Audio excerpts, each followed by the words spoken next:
This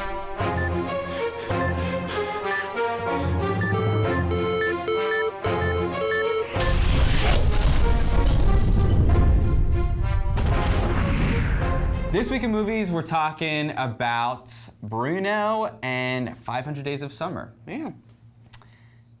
Bruno is not a sequel to Borat, but kind of. So back in the day, Sacha Baron Cohen had a TV show in Britain and then in America called The Ali G Show. Since then, he's gone on to make a movie out of each of the characters that he's played on that show. Last year we had Borat.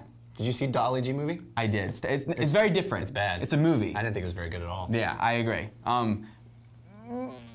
But Bruno was the one character that he Borat last year or 2 years ago? Yeah. I don't know. It was a while ago. Time ago. Because we never reviewed it on this show, so it had to be more than 2 years ago. That's a good point. So it's like 3 years ago. Good point, 2.5 years ago. Point taken. You win. Move on.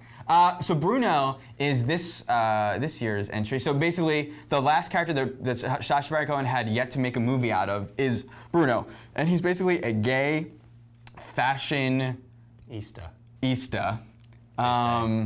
with his own show, and he is on a quest to be a big celebrity in America.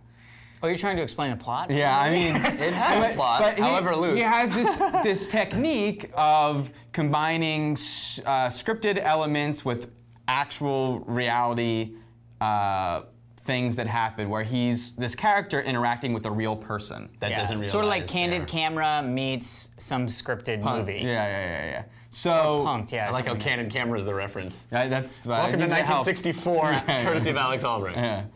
What did you think of Bruno? Not a huge fan of Borat.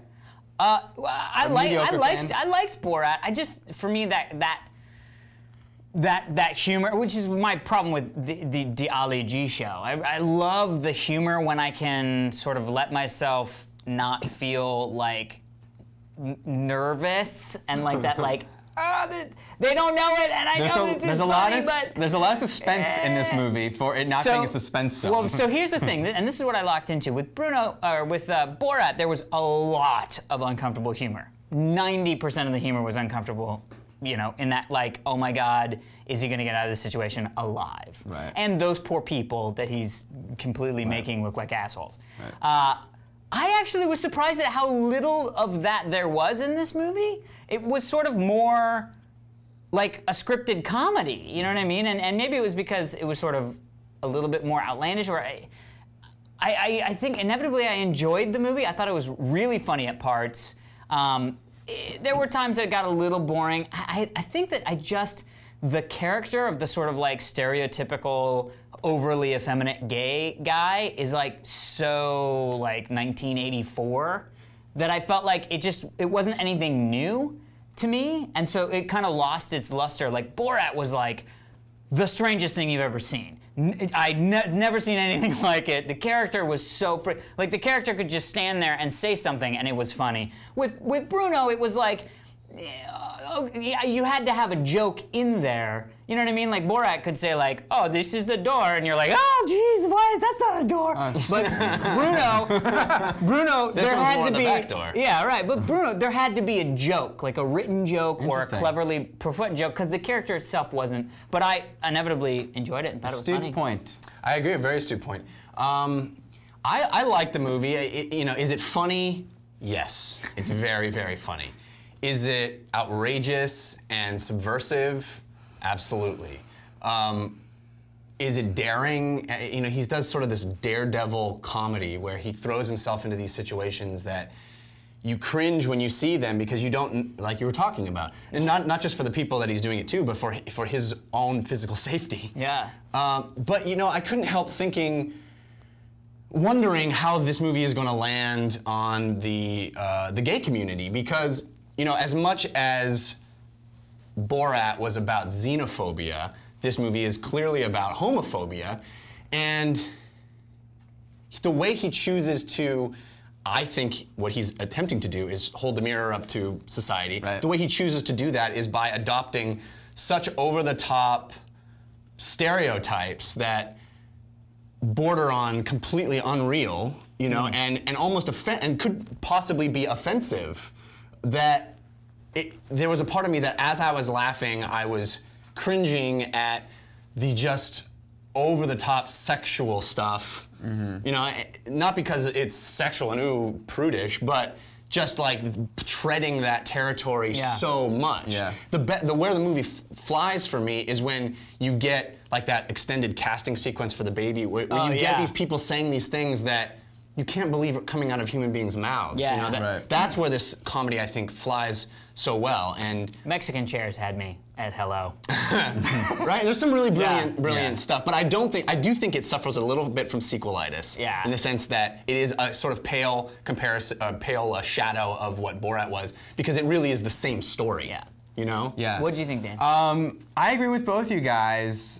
I didn't really like it at first. It took me a while to warm up to it. It was probably all of the story-oriented stuff in the beginning. In the butt moments. It's funny. I enjoyed Borat more.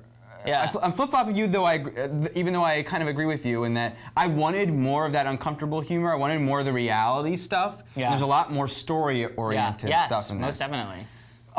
But despite that, eventually by the end of the movie, I found myself enjoying the difference between Sacha Baron Cohen in these movies and Tom Green or Jackass is that there's storytelling in his stunts. There's actually a poetry to all this stuff that's happening. Even in the filmmaking, there's some really, that would have been the greatest way to shoot that. It happened to be candid, or they set up the way, but it was a real moment. But like at the campfire with the guys, and they're at the bottom. Silence.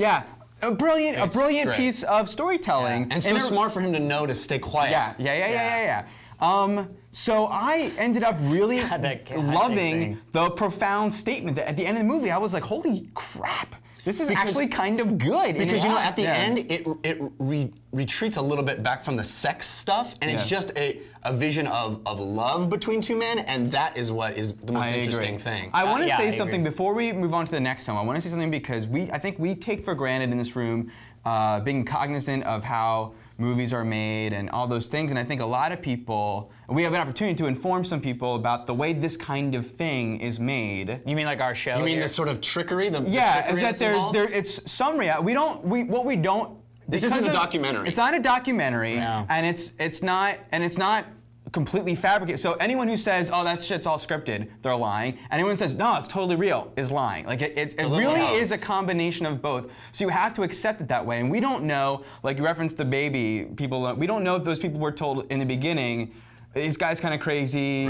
Just whatever you say, just go with it." You know, and that puts you in. And when the people are put in uncomfortable situations and they say really ridiculous things, but they may be said, just go along with it. And some of what they're saying is a little bit weird. That would be what they would genuinely say. But some of it is, well, if you're uncomfortable, you just want to get out of the situation. You just want to be free of it. For me, I think it speaks to a broader truth. I agree. Of what the, I totally what is being agree. said, even if those people don't mean it exactly how it comes across, what is being said lands in a specific way. I agree. Yeah. So there you go.